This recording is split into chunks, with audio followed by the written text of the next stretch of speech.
Bom dia, tudo bem? Olha só, hoje nós temos aí na unidade 4, tema 3 e 4, vamos dar continuidade ao nosso conteúdo da região norte. Hoje nós vamos falar sobre a sociedade e o meio ambiente, tranquilo? Olha só, vamos falar um pouquinho sobre o desmatamento da Amazônia.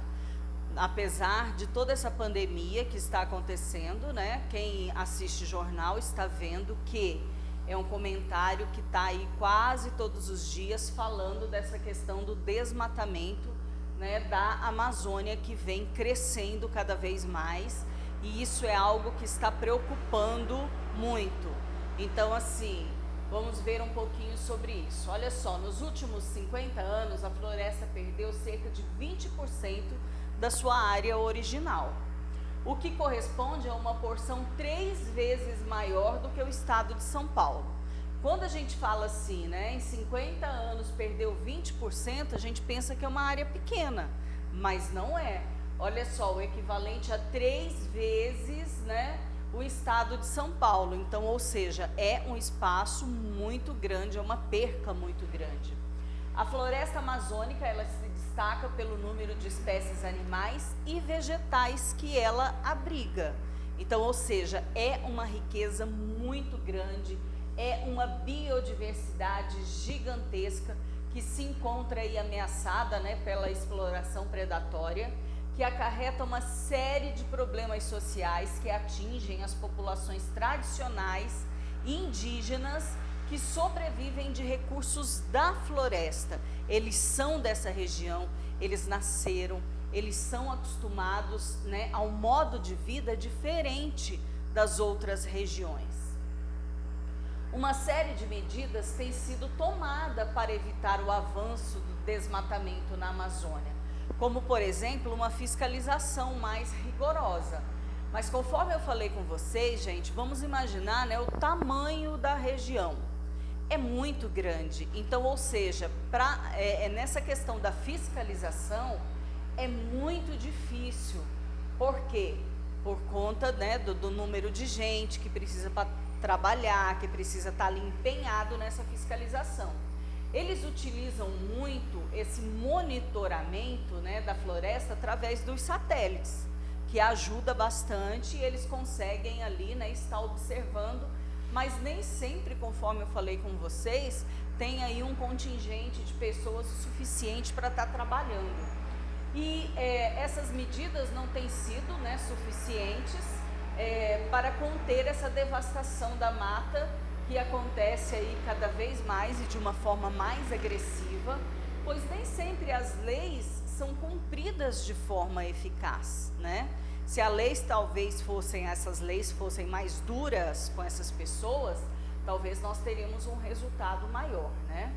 Os maiores índices de desmatamento da Amazônia legal, do Maranhão ao Acre, ela recebe aí um nome, igual vocês podem ver aí no mapa, né, do livro de vocês, que mostra aí o arco do desmatamento, que é essa área que vocês podem ver, que é como se ela estivesse pegando aí na pontinha, né, da floresta, e fosse subindo essa destruição, e que vai chegar um momento que ela vai destruir tudo, que vai chegar até lá no final da floresta, que vai tomar conta de tudo.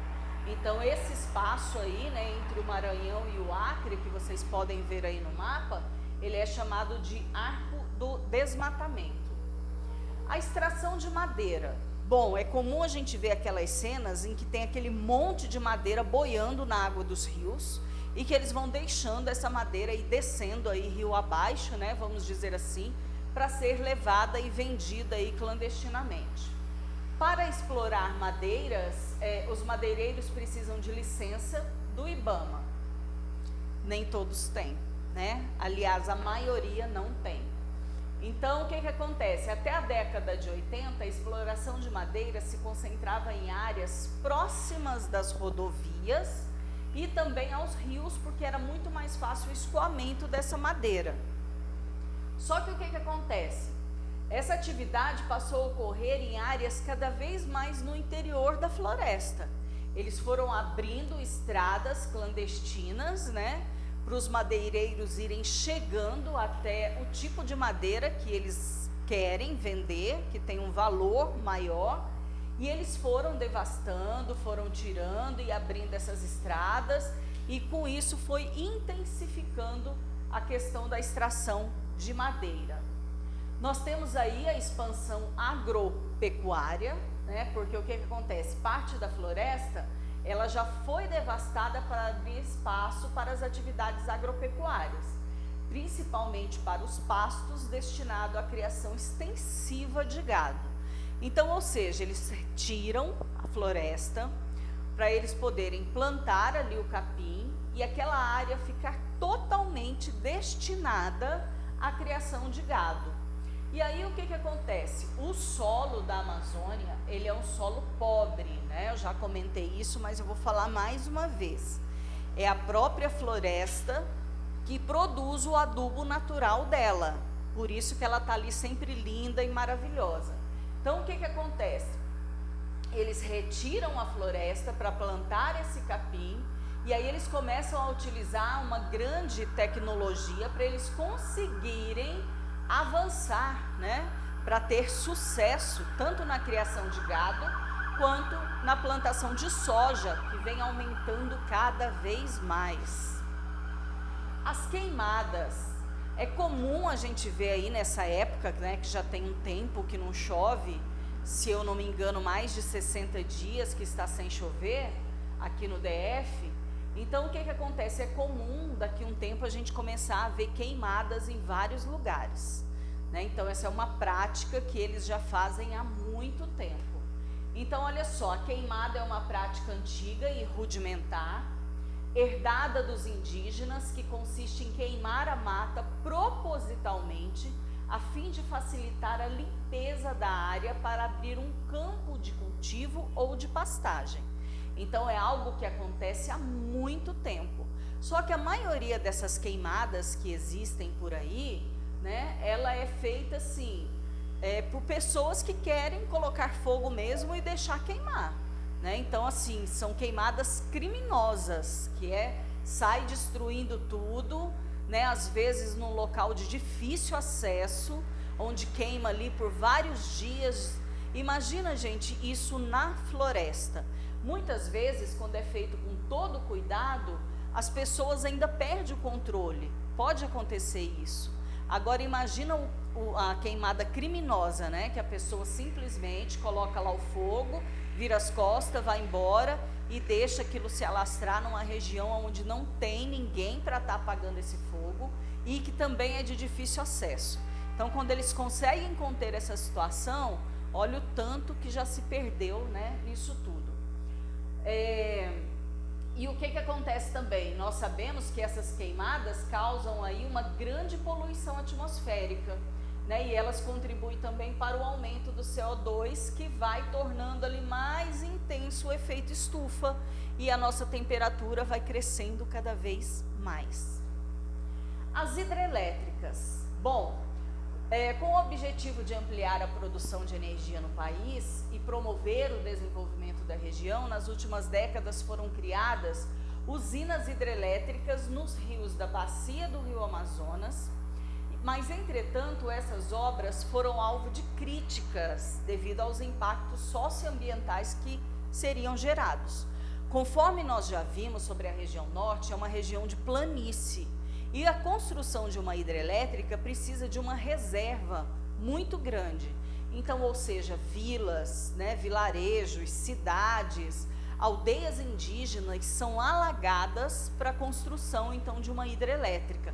Fora a floresta, né, gente? Porque tudo ali é floresta que seria alagada. Então, devido ao grande número de críticas que aconteceu, né, eles meio que deixaram esse assunto adormecido. O desenvolvimento sustentável. Olha só, um tempo atrás, os ribeirinhos, né, que viviam ali na região, eles retiravam o que eles precisavam da floresta, mas às vezes eles acabavam destruindo. E depois eles não tinham o que retirar, da onde retirar, e eles retiravam e também não plantavam. Então isso foi preocupando, né, muito. Até que foi passado para eles todas as técnicas do desenvolvimento sustentável. que representa uma alternativa para o modelo econômico, que é vigente nos dias de hoje, porque busca reduzir esses impactos socioambientais por meio das práticas como, por exemplo, explorar recursos vegetais e animais, plantas e peixes e algo a mais, explorar áreas que já foram modificadas sem afetar a sua biodiversidade, reduzir o uso de matérias-primas, aumentando a reciclagem e a reutilização e valorizando as comunidades tradicionais e aproveitar os conhecimentos que eles têm. Como eles convivem há muito tempo na floresta, eles sabem utilizar o que tem, mantendo tudo ali, de forma que vai ficar pronto para as próximas gerações. As próximas gerações deles vão continuar aproveitando tudo que a floresta oferece, porque eles retiram com cuidado. Eles sabem que dali eles vão retirar o sustento deles. Então eles preservam para que as próximas gerações tenham e retirem o mesmo sustento que eles têm. Bom, aprendendo com as comunidades tradicionais. Os conhecimentos em relação à floresta são acumulados por sucessivas gerações. Então nós sabemos, muitas vezes a gente fica se questionando quando fica doente, que tem que tomar um determinado remédio, A gente fica perguntando como que os índios fazem lá na floresta, porque não tem farmácia, Então fica aquela curiosidade. Então olha só o que acontece. Essas famílias, elas passam esse conhecimento de geração para geração. Então, ou seja, todo o medicamento, as plantas que tem ali no meio da floresta, eles passam, para gerações deles. As indústrias utilizam aí as farmacêuticas e de cosméticos, para poder fazerem cremes, perfumes, enfim, tudo que eles podem estar retirando ali. Embora isso às vezes acontece de uma forma assim irregular, Muitas vezes eles são enganados, eles são explorados, Mas isso acontece infelizmente nessas comunidades. Mas eles passam esse conhecimento, o que é importante, o que serve assim de vacina, de medicamento para várias doenças e que a matéria-prima é retirada da floresta e do conhecimento dessa população. A população ribeirinha, vamos falar mais um pouquinho sobre elas, são essas comunidades que habitam as áreas próximas e às margens dos rios. Elas sobrevivem de atividades como a agricultura, que nós vimos que eles têm que estar ali de acordo com as cheias dos rios, para poder plantar e tirar ali o que eles precisam. E muitas comunidades ribeirinhas, elas vivem em unidades de conservação. Bom, ali próximo do rio, vai descendo vilas maiores, menores, cidades, mas tem também essas unidades de conservação, que elas conservam um modo de vida que garante essa conservação dos recursos naturais. Então eles vivem em comunidades, eles trabalham junto, eles retiram da floresta, eles preservam a floresta, tudo dentro dessas unidades de conservação. Tradições e modo de vida dos ribeirinhos. Olha só, gente, nós tem alguns que nasceu em regiões diferentes. Nós sabemos que existem tradições diferentes e não é diferente com essa população ribeirinha, As tradições dessas comunidades, elas variam de acordo com a região, porque a região norte é muito grande. A vazante dos rios e o ciclo da natureza, estão inseridas ali no dia a dia delas. Elas estão muito conectadas com os rios, porque nós vimos que os rios é muito importante, Tanto é que determina aí o modo de vida, dessas pessoas. Na época da cheia é um modo de vida, na época da seca é um outro regime totalmente diferente, e eles vão se adaptando a isso. Os rios também definem o tipo de agricultura que eles vão desenvolver e qual o local adequado naquela determinada época do ano. E os mitos, costumes e rituais são transmitidos para as gerações seguintes. Além da conversa ali entre essas gerações, tem também as datas comemorativas, que que é quando crianças e adultos interagem por meio da música, da dança, de alimentos, né, da época e também ali da região aonde cada um se encontra, né, na região norte. Os impactos da modernização na vida desses ribeirinhos. Recentemente, essas comunidades têm enfrentado problemas que ameaçam sua cultura e seu modo de vida. Bom, um deles é a construção de barragens para essas hidrelétricas, conforme a gente já conversou, ela ocupa um espaço muito grande, né, para poder ter aquela reserva de água que eles precisam para mover essas turbinas.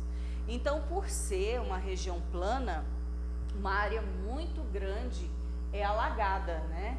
E aí o que acontece? Muitas famílias, elas acabam sendo deslocadas da onde elas moram, né, por essas empresas que estão lá construindo essas hidrelétricas, e elas são levadas para a periferia das cidades mais próximas, onde elas passam a viver em condições precárias. Por quê?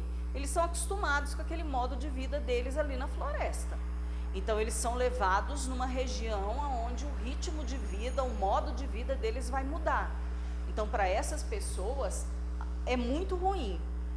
Para a floresta é ruim devido a esses impactos, mas na vida deles também influenciam muito, de forma negativa, né? Os grupos indígenas. Bom, nós sabemos que a maior quantidade de indígenas se encontra na região norte, né? Então, tem indígenas por todo o nosso território, mas a maior quantidade está na região norte. Nós temos lá 419 reservas, né, que está distribuída na região. E um dos objetivos do desenvolvimento sustentável é garantir que esses povos indígenas tenham seus direitos respeitados. O que a gente vê por aí que nem sempre acontece, pois a gente vê direto nos jornais conflitos, né, devido à invasão das terras desses indígenas por madeireiros e também, né, por esses criadores de gado que estão sempre invadindo, querendo ali retirar das terras deles, né, o que eles conseguirem para ganhar o dinheiro de uma forma ilegal. Então isso acaba afetando muito as tradições e a cultura dos indígenas da Amazônia. As reservas extrativistas. Para preservar os recursos da floresta, foram criados então essas reservas extrativistas, que são áreas pertencentes à União, das quais é permitida a exploração comercial por um número restrito de famílias. Nessas reservas são proibidas a transferência de posse. Então, o que acontece? Isso também é uma prática que afeta muito, porque às vezes a pessoa ganha esse direito, né, de poder explorar uma determinada região, e ela acaba passando esse direito por um determinado valor, vamos dizer assim, para outras pessoas que não vão explorar de uma forma correta. Então, o que era para ser aí, né, vamos dizer assim, uma unidade aí de preservação, para ser retirado de uma quantidade correta, eles acabam aproveitando a situação e a falta de fiscalização também, e acaba excedendo isso aí, o que causa um mal muito grande, né, para a floresta, porque essa destruição vai aumentando cada vez mais. Essas criações de reservas foi resultado de várias lutas empreendidas por comunidades tradicionais da floresta. Então eles já vinham há muito tempo lutando pelo direito, né, da criação dessas reservas, no qual eles pudessem estar retirando e preservando e vivendo daquilo ali. No Acre, Chico Mendes se destacou por seu intenso trabalho em defesa da mata dos seringueiros. Né, ele ficou conhecido aí mundialmente porque ele saía representando o Brasil, ele saía representando essa criação, a importância da criação dessas reservas, no qual eles poderiam estar extraindo, né, o látex das seringueiras. Mas aí o que acontece? Suas ideias, né, as ideias do Chico Mendes aí, começou a preocupar muitos fazendeiros da região. E aí o que acontece? Ele começou, né, esses fazendeiros se acharam ameaçados aos interesses dos proprietários de terra. dando origem a vários conflitos que aconteceu na época. E em 98, o Chico Mendes foi assassinado pelo filho de um seringalista. Então, ou seja, depois de tanta luta, né, depois de tantas palestras, depois de ser reconhecido mundialmente, depois de lutar pelo direito dessas pessoas para poder extrair da natureza, ele acabou sendo assassinado. Eu vou deixar com vocês as atividades da 124 e 125. Caprichem, tá?